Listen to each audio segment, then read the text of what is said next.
தர்மபுரி மாவட்டம் பாலக்கோடு தாசில்தார் அலுவலகம் முன்பு தமிழ்நாடு வருவாய் கிராம ஊழியர் சங்கம் சார்பில் 5 அம்ச கோரிக்கை வலியுறுத்தி காத்திருப்பு போராட்டத்தில் ஈடுபட்டனர்.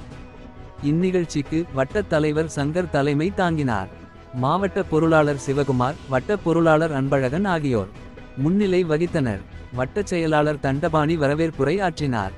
இந்த காத்திருப்பு போராட்டத்தில் கிராம உதவியாளர்களுக்கு வரையறுக்கப்பட்ட காலம் முறை ஊதியம் வழங்க வேண்டி கடந்த 30 ஆண்டுகளாக தொடர்ந்து கோரிக்கை வைத்தும் நிறைவேற்றி கொடுக்க முன்வராத தமிழக அரசை கண்டித்தும், கிராம உதவியாளர்கள் இறந்து விட்டால் கருணை அடிப்படையில் வாரிசு வேலை வழங்கியதை மீண்டும் தொடர வேண்டும் எனவும், CPS திட்டத்தில் பணி செய்து ஓய்வு பெற்று இறந்து போன கிராம உதவியாளரிடம் பிடித்தம் செய்யப்பட்ட தொகையையும் அதற்குண்டான அரசு பங்கீட்டையும் இதுநாள் வரை வழங்காததை கண்டித்தும், புதிதாக பணியில் சேர்ந்த கிராம உதவியாளர்களுக்கு நிரந்தரமான CBSN வழங்க கோரியும், கிராம உதவியாளர்களை மாற்று பணிக்கு பயன்படுத்தி வருவதை கண்டித்தும் தமிழ்நாடு வருவாய் கிராம ஊழியர் சங்கத்தினர் காத்திருப்பு போராட்டத்தில் ஈடுபட்டனர்.